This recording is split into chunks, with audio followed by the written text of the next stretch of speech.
তো hi friend, আশা করি সবাই ভালো আছো, সুস্থ আছো। তো তোমরা দেখতেই পাচ্ছ সুজিত ওয়াইটি। তো ভিডিওর টপিক দেখে বুঝতে পেরে গেছো ভিডিও কি হতে চলেছে। আজকে আমি গিয়েছিলাম পূর্ব বর্ধমান জেলার জামালপুরে ঝুলন দেখতে। তো তোমরা দেখতেই পাচ্ছ আমি ফার্স্ট টাইম পূর্ব বর্ধমান জেলায় জামালপুরে এসেছি।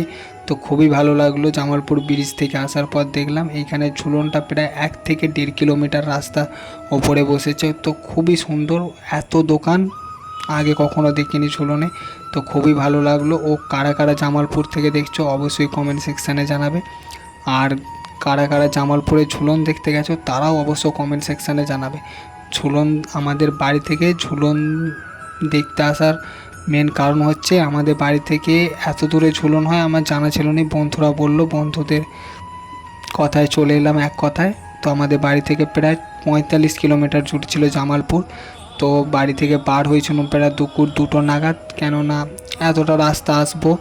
তো মাঝখানে বৃষ্টির কারণে আমাদেরকে শ্যামসুন্দর একবার দাঁড়াতে হয়েছিল। তারপর শ্যামসুন্দর থেকে আবার আমরা আস্তে আস্তে রওনা দিলাম। তো এসে এইখানে পৌঁছেছি প্রায় 4:30 নাগাদ চলে এসেছি। এসে দেখলাম তো খুবই অল্প ভিড়, কেননা তখন 4:30 নাগাদ ভিড় তো হবেই না, ফাঁকা।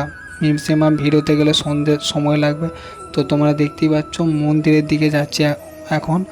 আর জামালপুরের ঝুলন খুবই সুন্দর, কেননা আমার লাইফে এরকম ফার্স্ট টাইম এত বড় ঝুলন দেখা। তো ভিডিওর ভয়েসে যদি কিছু ভুল কিছু বলে থাকি অবশ্যই ক্ষমা করবে, কারণ ভিডিওর ভয়েস আমি ঠিকঠাক দিতে পারি না, এই ফার্স্ট টাইম দিচ্ছি। তো অবশ্যই যদি কোনো ভুল ত্রুটি হয়ে থাকে ক্ষমা করবেন। আর কারা কারা জামালপুর থেকে দেখছেন অবশ্যই কমেন্ট সেকশানে জানাবে। আর ভিডিওটা ভালো লাগলে লাইক কমেন্ট শেয়ার করবে।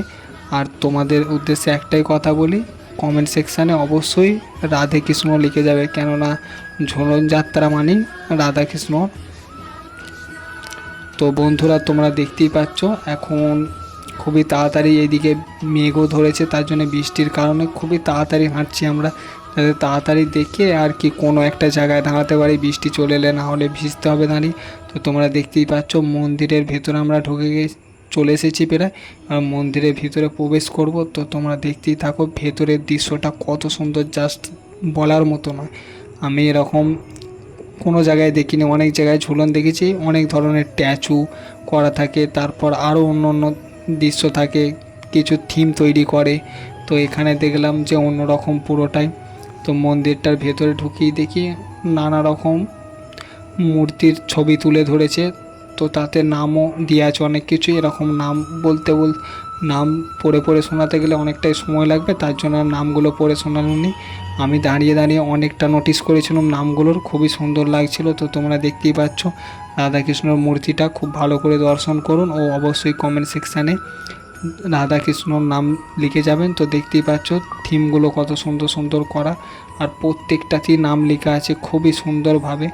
তো দেখতেই পাচ্ছ এত সুন্দর থিম খুবই সচরাচর মিলা, খুবই ভাগ্যের ব্যাপার। দেখতেই পাচ্ছ ওপরে নিচে অনেক রকম থিম করা আছে। তো এইখানে ভেতরে বেশিক্ষণ দাঁড়াতে দিচ্ছিল না, কেননা অপরকেও দেখার সুযোগ করে দিতে হবে। নিচে কি সব সময় দেখলে হয়, কর্ণধর দিয়ে আছে এখানে। দেখতেই পাচ্ছ অনেক কটা থিম ছিল, আমি দাঁড়িয়ে দাঁড়িয়ে অনেক কটা পড়েছি। আর তোমরা দেখতেই পাচ্ছ লেখাগুলো। তো এখানে অনেক কটা থিম তৈরি করেছিল। আর জামালপুরের ঝুলন সত্যি খুবই বেস্ট একটা ঝুলন, তো দেখার মতো অনেক রকম দৃশ্য দেখলাম। কিন্তু মেলাটাও অনেকটাই বড় ছিল, দেখার বলার মতো না। এত বড় মেলা সত্যি আমার লাইফে ফার্স্ট টাইম দেখলাম, কেন আমি অনেক জায়গায় মেলা দেখেছি কিন্তু এত বড় মেলা দেখিনি। তো বন্ধুরা বলছিল এবার বার হয়ে যাবে, কেননা অনেকক্ষণ ঢুকেছে ভেতরটার মধ্যে। তো আস্তে আস্তে আমরা বেরিয়ে যাব, কেননা অপরকেও দেখার সুযোগ করে দিতে হবে, নিজেরা সব সময় দেখলে তো আর হবে না।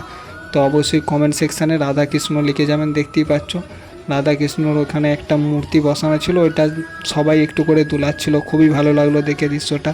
তো আমি শর্ট একটা ভিডিও ক্লিপ নিয়েছি, ওইটা শর্টের মাধ্যমে ছাড়বো, তো তোমরা দেখতেই পাবে অবশ্যই। আর চ্যানেলে নতুন হয়ে থাকলে অবশ্যই চ্যানেলটা সাবস্ক্রাইব করবে, পাশে থাকবে। তো বন্ধুরা কে কোথা থেকে ভিডিওটা দেখলে অবশ্যই কমেন্ট সেকশানে জানাবে।